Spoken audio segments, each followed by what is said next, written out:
Most people focus on one blood pressure number, either the top or the bottom. But did you know there's a third number hiding in plain sight that's quietly revealing the true age of your arteries? It's called pulse pressure, and research shows it's one of the best predictors of heart attacks, strokes, and memory loss, yet most doctors don't even mention it. So in this video, I'm gonna break down what pulse pressure actually means, why it matters than either number alone, and how to improve it naturally so your arteries stay young, flexible, and strong. By the way, I'm Dr. Mitch, a practicing board-certified family medicine physician, and to be honest with you, once you understand pulse pressure, you're never gonna look at your blood pressure the same again. So what exactly is pulse pressure? When you get a blood pressure reading, let's say 120/80, the top number, 120, represents the systolic blood pressure, or the blood pressure when your heart is beating, and 80 represents the diastolic number, and this is the blood pressure when your heart relaxes. Now, the pulse pressure is simply the gap or the difference between those two numbers. So if you have a blood pressure of 120/80, 120 minus 80 is 40,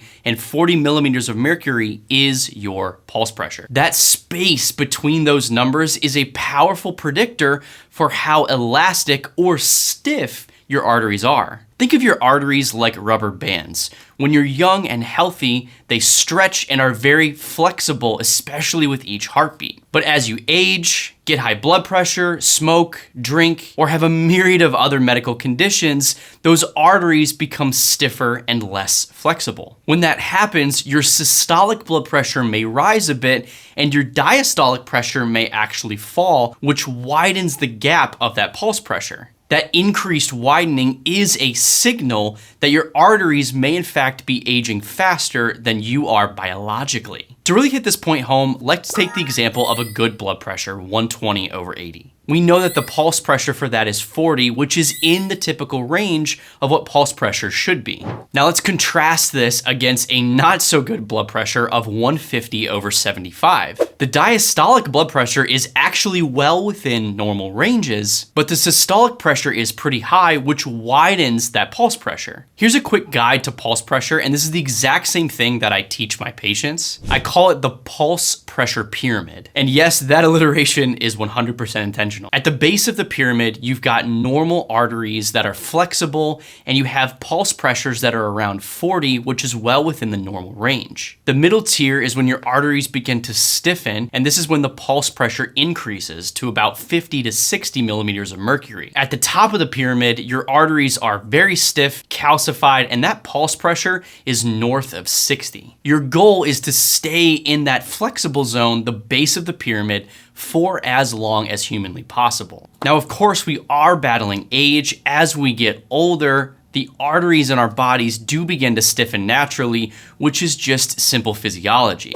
However, if you can maintain that sweet spot pulse pressure, you will reduce your risks of having heart attacks and strokes tremendously. Research shows that pulse pressures over 60 nearly double your risk of having fatal heart attacks and strokes. And here's the kicker. A lot of people out there may have normal overall blood pressure readings, but abnormal pulse pressures. So what actually causes a pulse pressure to widen over time? Well, the main one that we already discussed a little bit is stiffening arteries. As we get older, the elastic tissue surrounding arteries becomes more like plastic. In fact, this is the main reason that systolic blood pressure tends to rise as we age, because the arteries get stiffer, meaning the blood pressure rises during those heartbeats because the arteries can't adapt to the increased pressure. Also, high blood pressure accelerates this artery stiffening process. The second biggest culprit that we see is atherosclerosis, or plaque buildup on the inside of arteries. When inflammation damages those inside walls, they lose their structural integrity and thus become less flexible. The third major culprit is a high sodium combined with a low potassium diet. These imbalances make blood vessels constrict and stiffen over time. The fourth reason is chronic stress and poor sleep. These raise cortisol and increase sympathetic tone, which increases vascular tension. And the fifth and final thing on this list is either overtreated or undertreated hypertension. Now let me explain. If you're being treated for high blood pressure and the medications that your doctor puts you on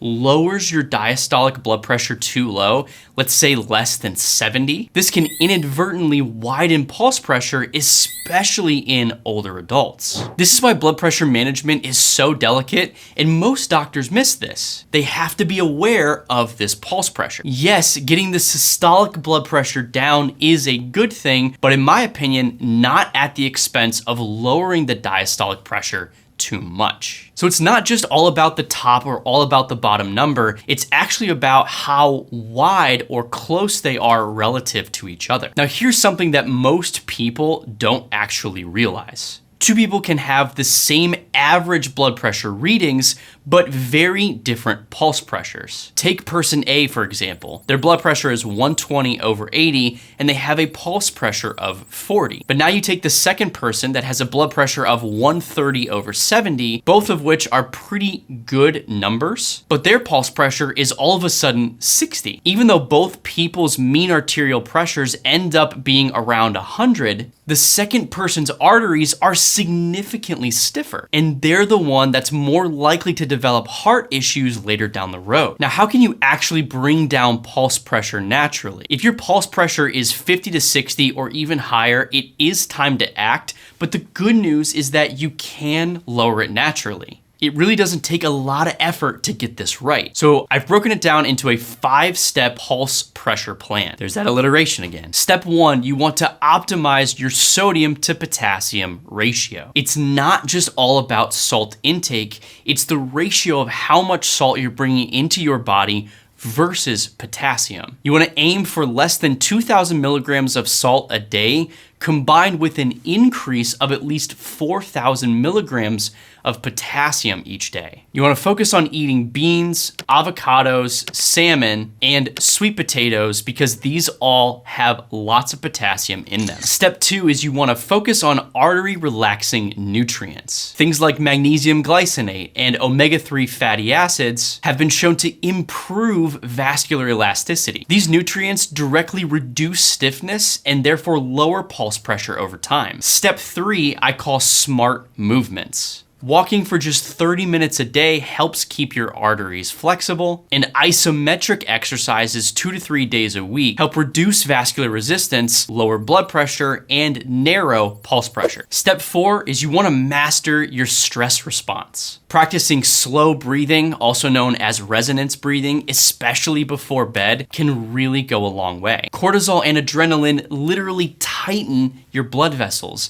and learning how to reduce these in your body over long periods of time can help decrease pulse pressure tremendously. And step 5 is get quality sleep. You want to aim for about 7 to 8 hours of sleep consistently in a cool, dark room. Now, these 5 steps are great, but if you want to go into further detail, like what foods to eat, which exercises to actually do, which supplements to take, which breathing exercises actually lower your blood pressure naturally, I dive into all of it in my blood pressure reset guide, where I walk you step by step through a 90-day plan on how to lower your blood pressure naturally and how to decrease pulse pressure. If you're interested, I'll link it down below in the description. If you're doing all of these things and your pulse pressure still won't budge, staying higher than 60, it's worth discussing with your doctor about the possibility of having aortic valve issues, anemia or thyroid disease, if you're being over-medicated with your blood pressure medicines that are driving your diastolic pressures too low, as well as asking about aortic stiffness. So from everything we've talked about today, we know why pulse pressure is so important. But here's the thing, if you've tried eating better, taking the right supplements, doing all the right exercises, but your blood pressure still stays elevated, there may be something deeper going on. In fact, it may be one of 3 hidden causes of high blood pressure, and I talk about those in this video right here.